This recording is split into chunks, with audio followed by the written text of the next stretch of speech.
जय हिंद। आज हम लेकर के आए हैं एक न्यू टॉपिक, काफी ज्यादा इंपॉर्टेंट टॉपिक। उस टॉपिक का नाम है यूनाइटेड नेशन। अगर आप किसी भी एग्जाम की, कॉम्पिटिटिव एग्जाम की तैयारी कर रहे हैं तो काफी ज्यादा इंपॉर्टेंट टॉपिक है ये, क्योंकि बहुत बार देखा गया है कि यूनाइटेड नेशन से रिलेटेड क्वेश्चन एसएससी, रेलवे जैसे एग्जामों में पूछे गए हैं। तो आप इस वीडियो को क्या करिएगा, एंड तक जरूर देखिएगा, तो आपको मजा आने वाला है। ठीक है, और सारी चीजें जो रहेंगी वो डिटेल से रहेंगी, और साथ ही साथ कॉन्सेप्ट सारा रहेगा आपका, और ट्रिक भी इसमें है, ताकि आपको बहुत सारे टॉपिक जो है वो क्लास में ही क्या हो जाए, वीडियो देखते देखते याद हो जाए। ठीक है, चलिए आगे बढ़ते हैं। हम लोग देखते हैं बैकग्राउंड। सबसे पहले क्या बैकग्राउंड की, आखिरकार ये जो यूनाइटेड नेशन है वो बना है क्यों। देखिए, प्रथम विश्व युद्ध कब से कब तक चला, 1914 से लेके 1918 तक। उसके बाद अंतरराष्ट्रीय सहयोग को बढ़ावा देने और शांति और सुरक्षा प्राप्त करने के लिए एक ऑर्गेनाइजेशन बनाया गया था जिसका नाम था लीग ऑफ नेशन। ठीक है, एक संगठन बनाया गया था जिसकी स्थापना कब हुई थी, 1920 में। याद रखिएगा, लीग ऑफ नेशन की स्थापना कब हुई थी, 1920 में हुई थी, और फर्स्ट वर्ल्ड वॉर के बाद ये बना था। ठीक है, ताकि पूरे विश्व में क्या हो सके, पूरे विश्व में शांति और सभी देश को सुरक्षा प्रदान किया जा सके। इसीलिए क्या बनाया गया था, एक ऑर्गेनाइजेशन बनाया गया था जिसका नाम था लीग ऑफ नेशन। ठीक है, लेकिन यह जो संगठन है लीग ऑफ नेशन, दूसरे विश्व युद्ध 1939 से लेकर 1945 को रोक नहीं पाया। यानी कि दूसरा विश्व युद्ध जो हुआ, ठीक है, उसको रोकने में असफल रहता है कौन, लीग ऑफ नेशन। ठीक है, और बुरी तरीके से क्या हो गया, असफल रहा। संयुक्त राष्ट्र की शुरुआत होती है, क्योंकि लीग ऑफ नेशन जो है वो असफल हो जाता है।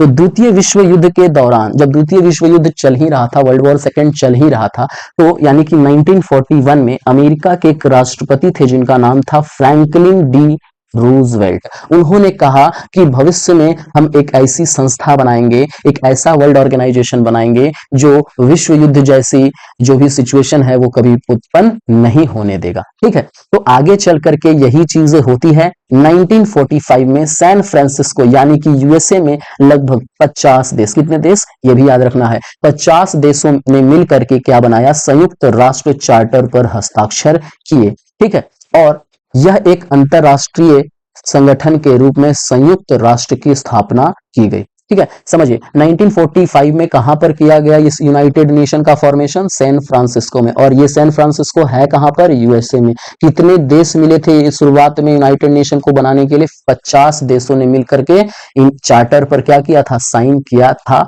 और तब जाकर के क्या बना, यूनाइटेड नेशन की फॉर्मेशन होती है। किसके रूप में, अंतरराष्ट्रीय संगठन के रूप में। अब तो संयुक्त राष्ट्र आपको पता चल गया कि इसका फॉर्मेशन कब हुआ। ठीक है, और संयुक्त राष्ट्र है क्या ये भी जान लीजिए, क्या क्या काम करता है ये। तो संयुक्त राष्ट्र जो है वो एक अंतरराष्ट्रीय यानी कि इंटरनेशनल ऑर्गेनाइजेशन है, जिसे दुनिया में किस लिए लाया गया भाई, किस लिए बनाया गया इसको, ताकि दुनिया में शांति बनाए रखे और देशों के बीच में सहयोग बढ़ाने और मानव अधिकारों की रक्षा करने के लिए इस यूनाइटेड नेशन को बनाया गया था। अब देखिए, जो वन लाइनर फैक्ट है, इंपॉर्टेंट क्वेश्चन है, वो यहीं से बनते हैं आपके। तो यूनाइटेड नेशन की स्थापना कब हुई, तो 24 अक्टूबर 1945 को इसकी स्थापना होती है। इसका मुख्यालय कहां पर है, तो इसका मुख्यालय है न्यूयॉर्क में। न्यूयॉर्क कहां पर, अमेरिका में है।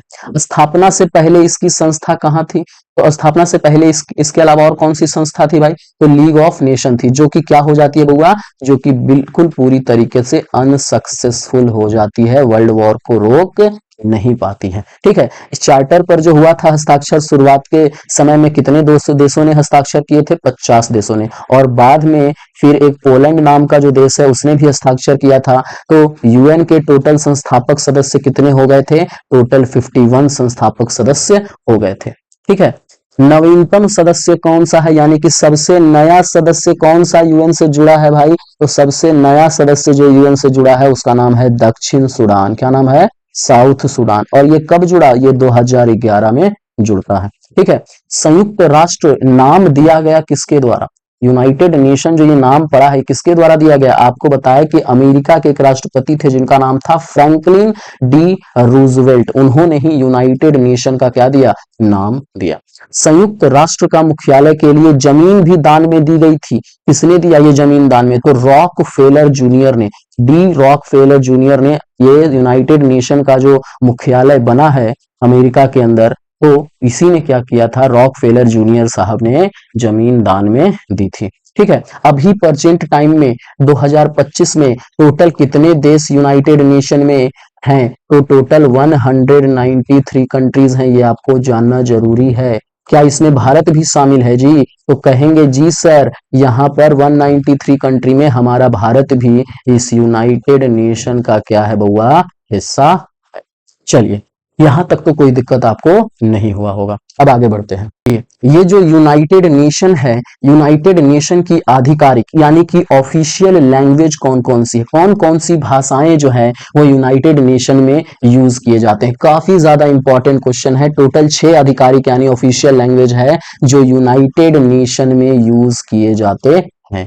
ठीक है, पहला कौन सा भाई? स्पेनिश, रूसी भाषा का प्रयोग किया जाता है, फ्रेंच भाषा, अरबी, चीनी और इंग्लिश। ये 6 जो है वो कैसे लैंग्वेज हैं? ऑफिशियल लैंग्वेज हैं यूएन के, इसका इस्तेमाल किया जाता है। ठीक है, किसी प्रकार की मीटिंग असेंबली होती है, ठीक है, तो वो कौन कौन सी भाषाएं हैं जिसका इस्तेमाल किया जाता है? तो ये 6 भाषाएं हैं। इसका याद करने का बहुत ही आसान ट्रिक है, तो याद कर सकते हैं इस ट्रिक के माध्यम से। SRFACE, ठीक है, एस से क्या हो गया बउआ? स्पेनिश, आर से क्या हो गया? रूस, एफ से क्या हो गया? फ्रेंच, ए से क्या हो गया? अरबी यानी अरबी भाषा, सी से क्या हो गया? चाइना, ई से क्या हो गया? इंग्लिश। ये 6 भाषाएं जो हैं वो इस्तेमाल किया जाता है कहां पर? यूनाइटेड नेशन में इस्तेमाल किया जाता है।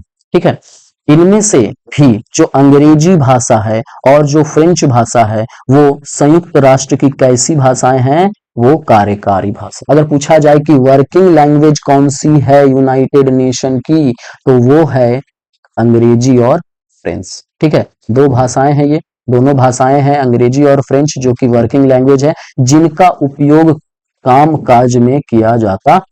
ठीक है, ये 6 भाषाएं मीटिंग वगैरह हुई तो उस दौरान किया जाता है, लेकिन अंग्रेजी और जो फ्रेंच भाषा है ये वर्किंग लैंग्वेज के दौरान इसका इस्तेमाल किया जाता है। ठीक है, अब आगे बढ़ते हैं। चलिए, अब जी अगर आपसे पूछ दिया जाए कि यूनाइटेड नेशन के 6 प्रमुख अंग बताइए, 6 प्रमुख अंग यानी कि 6 मेन ऑर्गन होते हैं, उनका नाम बताइए। ठीक है, तो संयुक्त राष्ट्र के 6 अंग होते हैं। 6 अंग कौन कौन से? पहला है संयुक्त राष्ट्र महासभा। क्या नाम है? संयुक्त राष्ट्र महासभा। दूसरा क्या जी? दूसरा नाम हुआ कि आपका हो गया सुरक्षा परिषद। क्या हो गया? सुरक्षा परिषद। तीसरा नंबर क्या हो गया बउआ? तीसरा हो गया संयुक्त राष्ट्र आर्थिक एवं सामाजिक परिषद, ये 3rd नंबर हो गया।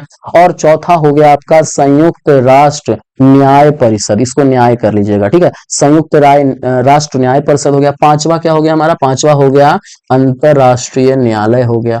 ठीक है, और लास्ट नंबर जो हमारा 6ठा ऑर्गन है वो है संयुक्त राष्ट्र सचिवालय। ये 6 ऑर्गन है हमारे, मेन ऑर्गन है किसके? यूनाइटेड नेशन के। संयुक्त राष्ट्र महासभा, सुरक्षा परिषद, संयुक्त राष्ट्र आर्थिक एवं सामाजिक परिषद, संयुक्त राष्ट्र न्याय परिषद, अंतरराष्ट्रीय न्यायालय और संयुक्त राष्ट्र सचिवालय। ये 6 मेन ऑर्गन है संयुक्त राष्ट्र के यानी कि यूनाइटेड नेशन के। आशा करते हैं कि आपको ये जो वीडियो है पसंद आ रहा होगा। तो वीडियो अगर पसंद आ रहा है तो वीडियो को सिर्फ देखिए नहीं, तो वीडियो को लाइक भी करिए और साथ ही साथ हमारे चैनल को भी क्या करिए बउआ? चैनल को सब्सक्राइब करिए।